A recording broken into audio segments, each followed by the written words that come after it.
Bismillahirrahmanirrahim. Alhamdulillahi rabbil alamin. Wassalatu wassalamu ala rasulillah wa ala alihi wa ashabihi ajma'in. A'udzu billahi minasy syaithanir rajim. Bismillahirrahmanirrahim.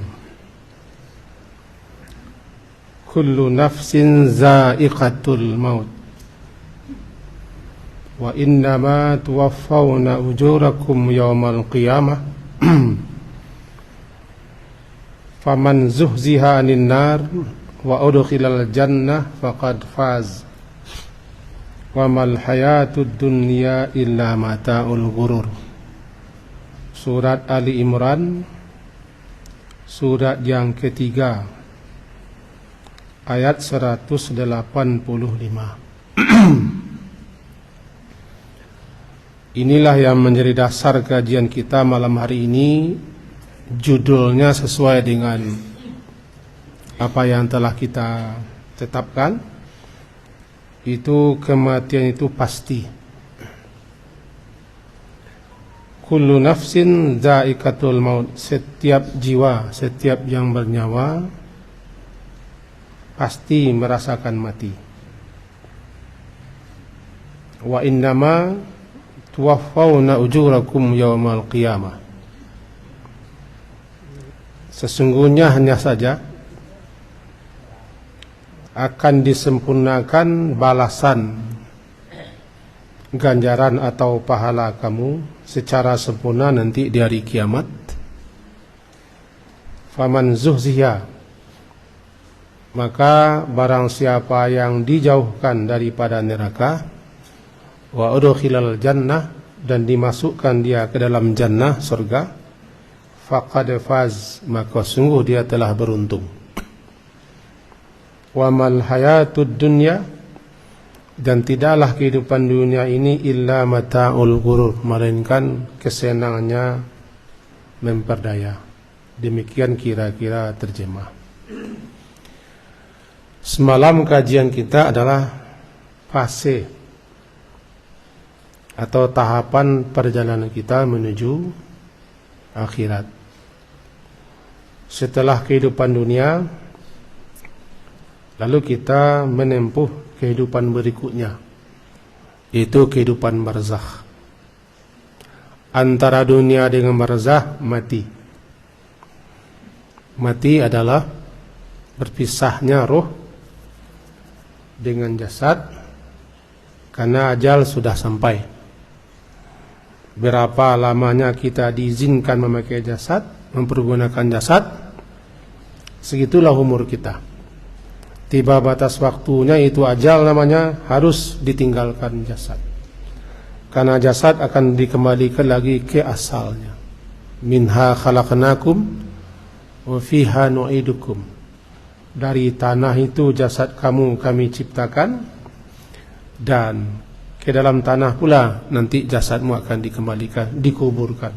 Lama-lama jasad itu hancur, binasa, dan kembali menjadi tanah. Hanya satu saja yang tidak habis di jasad kita ini, itu ujung ekor, ajibul zanab namanya. Nah, kematian yang telah Allah ciptakan, kematian di mana setiap yang bernyawa, setiap yang hidup, setiap makhluk pasti mengalami kematian, itu pasti. Begitu pastinya mati, sehingga mati itu dalam Al-Quran disebut dengan yakin. Yakin adalah suatu yang tidak terbantahkan dan tidak sedikit pun diselipi oleh kebimbangan dan keraguan, namanya yakin. Wa'bud rabbaka hatta ya'tiyakal yaqin. Sembahlah Tuhanmu, beribadahlah kamu kepada Tuhanmu sampai yakin, yakni sampai mati. Hatta atana laqin dalam surat Al-Mudaththir, sampai kami yakin, itu sampai kami mati, kami belum juga percaya lagi kepada hari akhirat.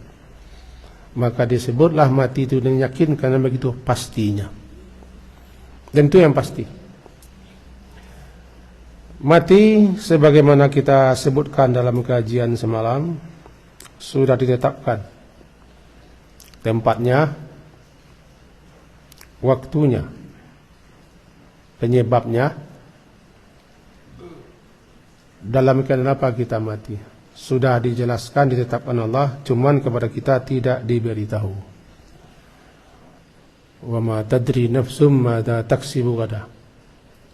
Tidak ada seorang diri pun yang tahu apa yang akan dilakukannya besok, juga tidak tahu di mana bi ayyi ardin tamut, di bumi mana dia akan mati. Itulah rahasia yang tidak diberitahu kepada kita, di mana, kapan, sedang mengapa, lantaran apa kita mati tidak diberitahu. Itu satu kaji kita. Yang kedua, kita diperintah oleh Nabi sallallahu alaihi wasallam untuk memperbanyak, mempersering mengingat mati. Bahkan disebutkan oleh para ulama, mengingat mati itu adalah ibadah. Jangan kita berpaling, menghindar, mengelak daripada menyebut mengingat mati atau diingatkan kepada kematian. Itu penting. Malahan disebutkan dalam hadis bahwa aktsiru dzikra hadimil lazzat, perbanyak olehmu mengingat zikra hadim. Hadim, hanya panjang, zal, kemudian mim, hadim. Secara bahasa, arti hadim itu bahasa kitanya adalah memutus, memotong dengan cepat. Memotong dengan cepat, namanya hadim. Dikatakan mati itu dengan hadim karena dia begitu cepatnya memutus segala kesenangan, al-ladzat, segala kenikmatan, sehingga dia tidak peduli orang lagi bersenang-senang, bernikmat-nikmat, sedang bergembira, sedang bersuka-suka, tiba dia capek sih, hadimin. Jadi perbanyak olehmu mengingat yang dapat memutuskan kelezatan dengan segera, yaknil maut, itu kematian. Di sini diriwayatkan oleh Imam Tirmizi nomor 2307.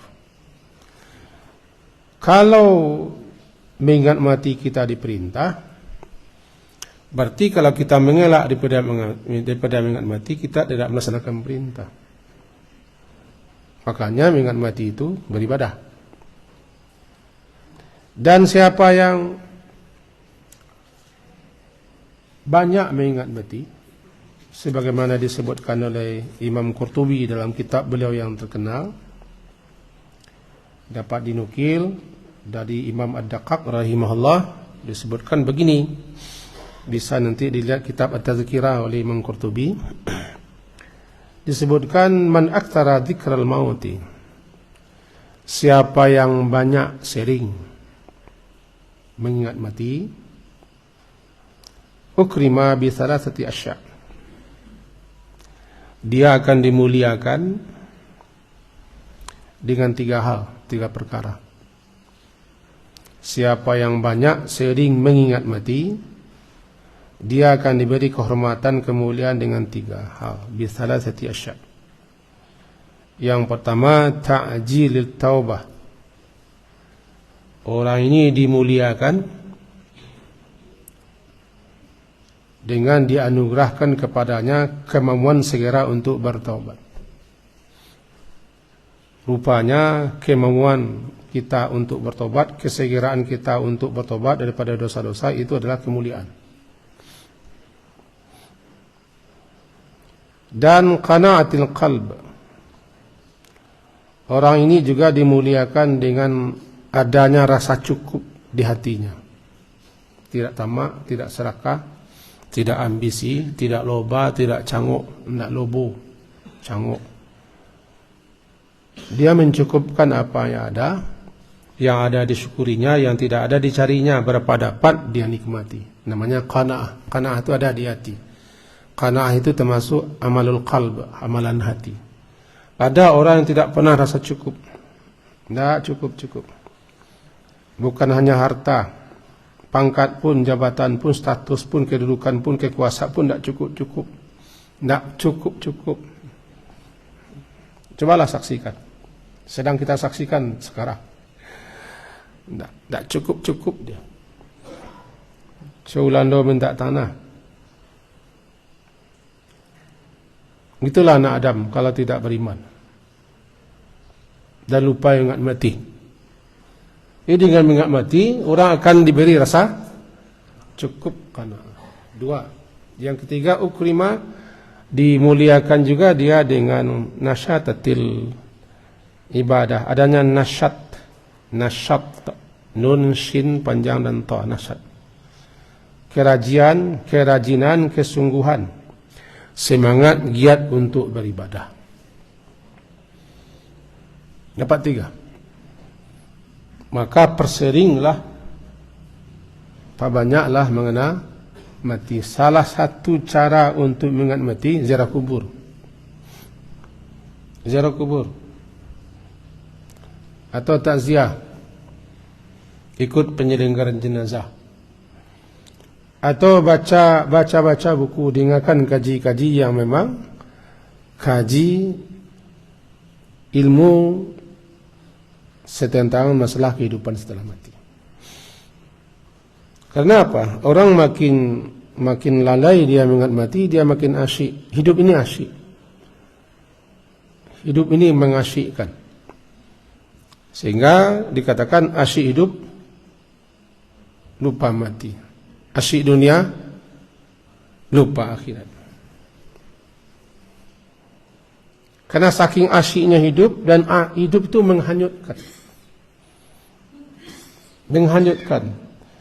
Karena kesenangan hidup itu tidak akan pernah puas-puas. Makin dikejar, makin cepat dia berlari. Makin dapat, makin kurang. Kalau diperturutkan dunia dalam ayat tadi, ya hati-hati. Wa mal hayatud dunya illa mata'ul ghurur.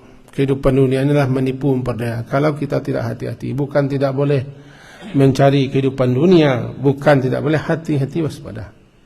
Karena bisa melalaikan, memperdaya dan menipu, bisa mengasyikkan, bisa menyibukkan kita. Perlu kita mengamati, sangat perlu, sehingga kita bisa berbekal, bersiap, berbenah. Dan siapa yang waman nasiyahu uqiba bi thalath, dan siapa yang melalaikan, melupa-lupakan akan mati, walaupun dia sudah hampir mati, ya. Umur kita itu kan pakai pasir. Ada yang sampai kepada pasir sempurna, tua. Kalau sudah tua, ada lagi. Kita bagilah umur anak-anak, bayi atau balita. Bayi kan, anak-anak, remaja, muda, dewasa, tua. Sudah tua tidak ada lagi. Orang sudah mencapai usia tua, haram namanya, al-haram. Jadi kalau sudah tua, pasti sesudahnya mati lagi. Kalau bayi masih ada harapannya untuk jadi anak-anak. Kalau anak-anak masih ada angannya untuk jadi remaja. Remaja masih menganggap dia belum muda lagi, masih remaja. Orang muda masih ada, saya belum dewasa. Orang dewasa masih juga ada kesempatan satu lagi, belum tua. Tapi kalau sudah tua, tidak ada. Kalau orang yang sudah tua pun juga tidak mengingat-ingat mati, justru mengelak-ngelak juga mengingat mati atau diingatkan akan mati, dengan mengatakan ada luka mati lain, padahal sudah akan mati, sudah tua kan. Nah, uqiba, dia diberi sanksi, diberi hukuman dengan 3 hal. Pertama namanya taswifit taubah, menunda-nunda, mengundur-undur untuk istighfar dan taubat. Baca nantilah, hari Jumat lah, bulan puasa lah. menunda-nunda untuk istighfar dan taubat. Makin ditunda. Bila ke surau nantilah, kalau lah selesai, tidak pernah selesai dunia. Tentu diberi hukuman, diberi ikab sanksi dengan namanya tarki ridha, tidak ridha, tidak reda bil kafaf, tidak reda dengan perasaan cukup. Aku nak cakap nak cari je, tak cukup. Nabi berdoa itu, doa Nabi itu.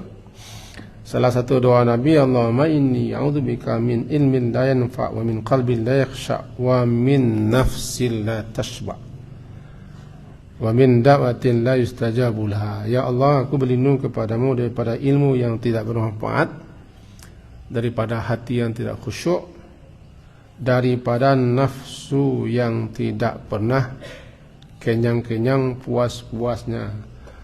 Kalau bahasa orang kampung mau nak cari je. Nak cari. Nalah doa sana lun. Alun tak pakai, alun tak makan, alun nabi le nak cari. Kau namanya tak puas-puas. Tidak puas-puas dan tidak reda, tidak rela dengan apa yang saudara nama tambah. Sehingga karam dia. Yang ketiga, takasul fil ibadah. Takasul. Apa yang takasul? Malas untuk beribadah, malas untuk bersiap, berbekal untuk kehidupan setelah mati. Malas, nan malas kau sayangnya nak ada ubeknya dah. Dia petik nak ada, di rumah sakit nak ada. Herbalnya kan nak ada dah. Nak ada herbalnya. Minta anak orang kampung ubeknya nak ada ubek. Obat malas tu nak ada. Dipetik. Obat malas tu rajin. Rajin tu nasyat, meminta kepada Allah supaya kita rajin, berlindung daripada malas. Allahumma inni a'udzubika minal kasal wal ma'tam wal maghram. Ya Allah, aku berlindung kepadamu pada malas. Malas yang paling berbahaya, malas beribadah, malas untuk berbekal, malas untuk bersiap. Berbekal, bersiap untuk kehidupan setelah mati. Kalau lah tiba di siko, kau lah hancau ke berolak kampung huo. Angoklah cik masuk, cik keluar, tinggal lepi beribadat masih kurang. Kau namanya uqibah, lah dihukum, diberi sanksi dia dengan itu lantaran dia mengelak-elak juga mengingat-ingat mati, mempelajari tentang mati, ada apa di kematian, apa yang harusnya kita kerjakan untuk menghadapi mati, mengelak-elak juga.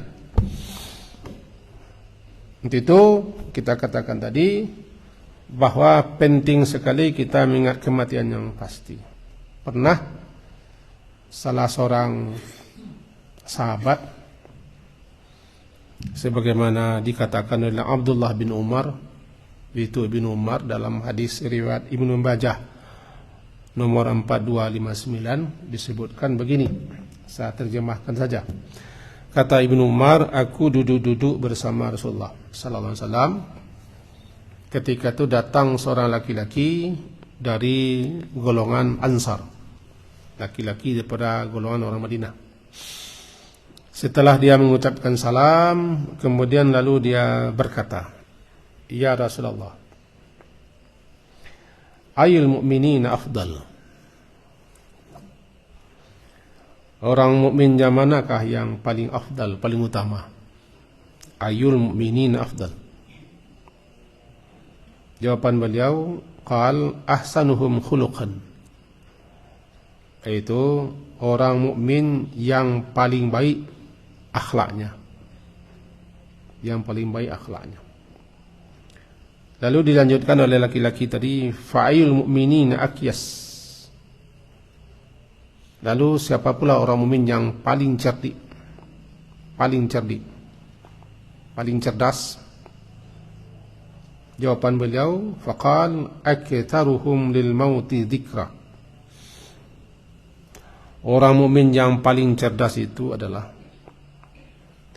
mereka yang paling banyak mengingat mati. Wa ahsanuhum lima ba'dahu isti'dad.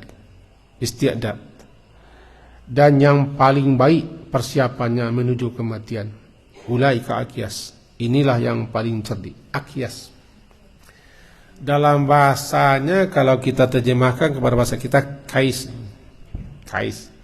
Kaf, yasin. Kais itu adalah berpikir tenang, tidak terburu, tidak kisah, jauh ke depan. Mengkaji akibat-akibat kesudahan sesuatu namanya kais. Berpikir panjang pikirnya. Maranuang. Mengkaji-kaji. Berpikir panjang, mengkaji-kaji, ujungnya, kesudahannya. Itu adalah orang yang kais, orang yang cerdik, orang pintar. Karena pandangnya jauh ke depan, pandangnya ke depan. Kais. Yang paling kais, akyas. Orang yang paling cerdas, namanya akyas. Artinya orang yang paling jauh pikirannya ke depan. Bukan ke depan hanya untuk setelah pensiun. Karena tidak semua kita pensiun. Ya, orang yang paling memikirkan masa depannya, yakni masa depan ba'dal maut, ma waral haya, apa yang ada di balik kehidupan dunia ini. Istilahnya dalam ayat ya ayyuhalladzina amanu taqullah wal tanzur nafsum ma qaddamat lighad. Apa yang akan dialaminya terjadi besok lusa setelah kehidupan dunia, berpikir ya di ke depan, namanya akyas. Jadi orang yang paling cerdik, paling cerdas itu adalah jawaban Rasulullah, itu orang mukmin yang paling banyak mengingat mati. Dan orang mukmin yang paling banyak persiapan bekalnya yang akan dibawanya kepada kematian. Ulaika akyas. Mereka itulah yang paling cerdik. Berarti banyak mengingat mati itu tidak ongok ada. Tidak pandir, justru cerdas. Orang yang mukmin atau orang yang tidak mukmin, sepintar apapun dia, secerdik apapun dia, seintelektual apapun dia, tapi kalau panganannya hanya terbatas untuk hidup sebelum mati, masa depannya hanya terbatas setelahnya pensiun, tidak cerdik dalam agama. Karena kehidupannya seputar masalah dunia, materi. Berarti orang mukmin adalah orang yang paling cerdas, karena berpikir mereka sampai apa di balik hidup ini. Setelah hidup ini kita kemana? Apa yang mesti kita persiapkan, bekal apa yang mesti kita lakukan. Namanya akyas. Mengingat mati itu menjadikan kita sering bertobat, sering istighfar, mendorong kita untuk rajin bersiap, berbekal banyak ibadah, kemudian menutupi kesalahan-kesalahan masa lalu, menyusul dengan banyak-banyak melakukan amal saleh. Paling cerdas, paling cerdik, paling pintar. Makanya perintah aksiru, perbanyaklah mengingat mati. Lebih-lebih, tentu saja lebih-lebih kepada orang-orang yang sudah sampai ke di masa hidupnya, hitung-hitung angka-angka, umur-umur tidak berapa tinggal lagi. Saya ingatkan jenjangnya lagi nih. Jenjang anak-anak atau bayi balita, anak-anak 2, remaja 3, muda 4, dewasa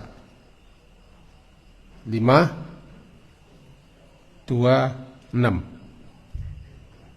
Tidak ada lagi. Sesudah tua itu satu yang tinggal lagi, mati.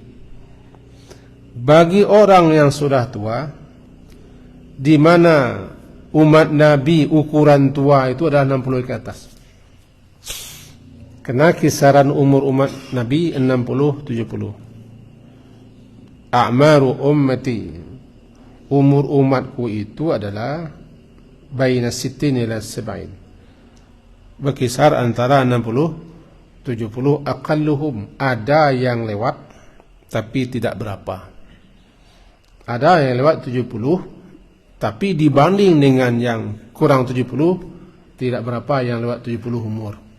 Rata-rata tuh. Jadi kalau dalam hitung-hitung orang-orang medis, orang umur 60 itu namanya sudah lansia pertama, lansia perdana katanya. Dibagi-bagi pula lansia. Tapi kalau dalam kaji tidak pakai perdana, lah tua kita.